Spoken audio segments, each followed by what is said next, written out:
અરવલ્લી જિલ્લાના મોડાસામાં ધોધમાર વરસાદ વરસ્યો। અનેક નીચાણવાળા વિસ્તારોમાં વરસાદી પાણી ભરાઈ ગયા। 1 કલાકમાં 2 ઇંચ કરતાં વધુ વરસાદ ખાબક્યો છે અને મોડાસામાં 4 રસ્તા સહિતના વિસ્તારોમાં પાણી ભરાયા છે। પાણી ભરાતા વાહન ચાલકો પરેશાન થયા છે।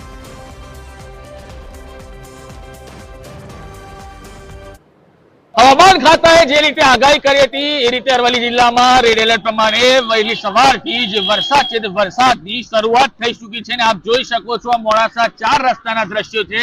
મોડાસા શહેરમાં 1 કલાકમાં 1.5 થી 2 ઇંચ જેટલો વરસાદ ખાબકવાના કારણે મોડાસા શહેરના જે 4 રસ્તા વિસ્તાર છે તે બેટમાં ફેરવાયો તેવા દ્રશ્યો સામે આવ્યા છે।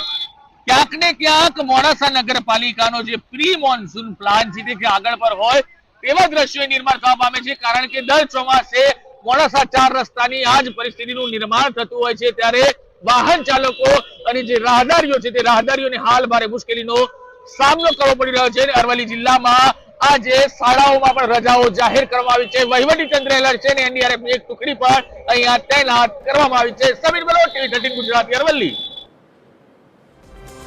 અરવલ્લી જિલ્લાના માલપુરમાં ધોધમાર વરસાદ વરસ્યો। માલપુરમાં 15 મિનિટમાં 1 ઇંચ કરતાં વધુ વરસાદ થયો। બસ સ્ટેશન વિસ્તારમાં ઢીચણસમાં પાણી ભરાઈ ગયા અને માલપુરના રાજમાર્ગો પર નદી જેવા દ્રશ્યો જોવા મળ્યા હતા।